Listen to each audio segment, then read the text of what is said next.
장애인 문화복지신문 제475호 제5면 기사입니다. 광명시 제45회 장애인의 날 기념식 개최.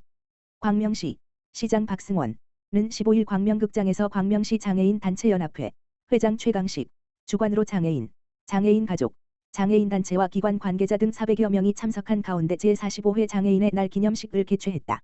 이번 행사는 행복을 바라봄, 일상을 담아봄, 희망을 이어봄을 슬로건으로 장애인 인권 헌장 낭독, 유공자 표창 순으로 진행됐다. 최강식 회장은 대회사를 통해 장애는 누구에게나 일어날 수 있는 일이며 이는 개인의 문제가 아닌 우리 모두의 문제라며 장애에 대한 인식을 새롭게 하고 장애인이 사회에 적극 참여할 수 있도록 더 큰 사랑과 실천이 필요하다고 강조했다.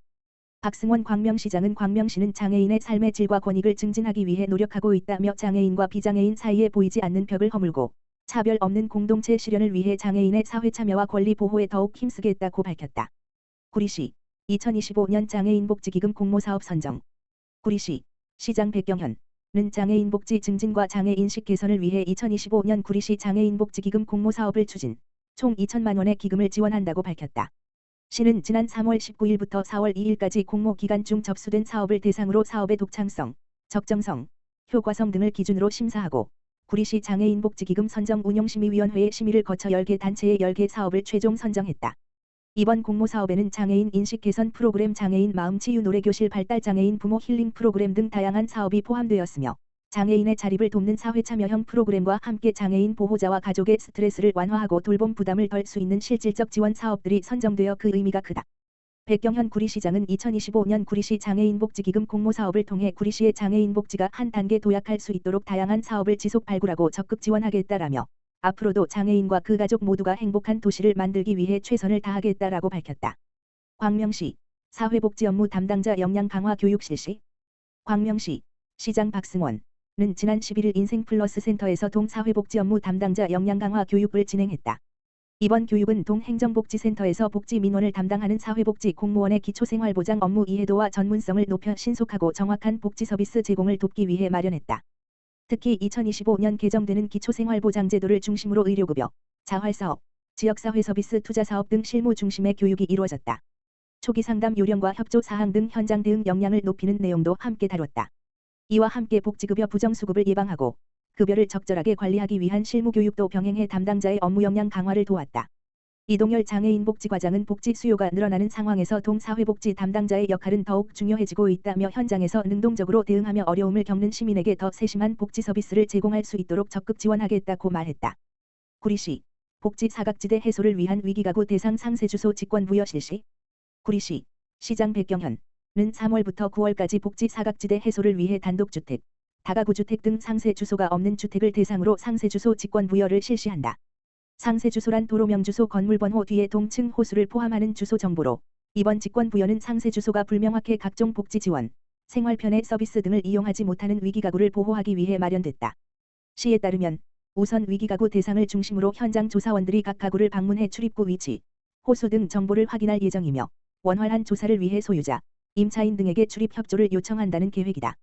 백경현 구리시장은 상세주소 등 주소가 없을 경우 각종 복지 지원 및 택배 등 생활편의 서비스를 이용하는 데 어려움이 따르고 재난 상황 시 구조도 지연될 수 있어 이러한 문제점을 타개하기 위해 위기가구를 우선하여 상세주소 부여를 진행할 예정이며 상세주소가 필요한 주거지에 대하여 지속적으로 현장 조사를 실시하여 모든 시민이 공공서비스를 받을 수 있도록 적극적으로 추진해 나가겠다라고 말했다. 광주시 세믹스와 취약계층 아동지원사업 업무 협약 체결. 광주시는 11일 세믹스와 함께 취약계층 아동 지원 사업을 위한 업무 협약을 체결했다. 이번 협약식은 방세환 광주시장과 세믹스 김지석 대표, 관계자가 참석해 지역사회 취약계층 아동복지 향상을 위해 민관이 함께 협력하고자 마련됐다. 이날 협약에 따라 양 기관은 취약계층 아동 지원 사업을 공동으로 개발 추진하게 되며 광주시가 취약계층 아동 사업 대상을 추천하면 세믹스는 취약계층 아동에 대해 재능기부 봉사활동 및 후원 활동을 펼치게 된다. 특히 이번 협약으로 세믹스는 1천만 원을 광주시 드림스타트 아동들에게 지정 기탁했으며 광주시 취약계층 위기 아동 28번지명에게 의료비, 학원비 용도로 배분 전달할 계획이다. 세믹스 김 대표는 광주시와 아동복지 사업에 협력하게 되어 매우 뜻깊게 생각한다며 앞으로도 지역사회 어려운 아동들에게 희망을 주는 따뜻한 기업으로 함께 하겠다고 전했다. 이에 대해 방 시장은 이번 협약으로 민관이 협력해 폭넓은 복지 자원을 발굴 지원하고 취약계층 위기 아동에 대한 지역사회의 관심을 모을 수 있게 됐다며 앞으로도 자라나는 아동들이 행복하고 건강하게 성장할 수 있도록 다양한 아동복지 서비스 발굴에 끊임없이 노력하겠다고 밝혔다. 광주시 정신건강복지센터 알코올 마약 중독 예방 위한 찾아가는 마음건강 강좌 운영.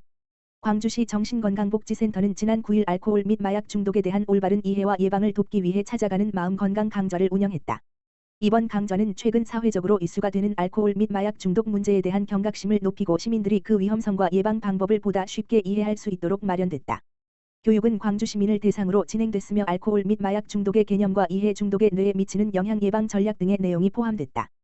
강의에 참여한 한 시민은 뉴스에서 알코올이나 마약 이야기를 자주 접했지만 실제로 뇌에 어떤 영향을 주고 얼마나 쉽게 중독될 수 있는지 들으니 무섭기도 하고 경각심이 생겼다며 이런 강의를 통해 우리 아이들에게도 중독 예방 교육을 꼭 시켜야겠다는 생각이 들었다고 소감을 전했다.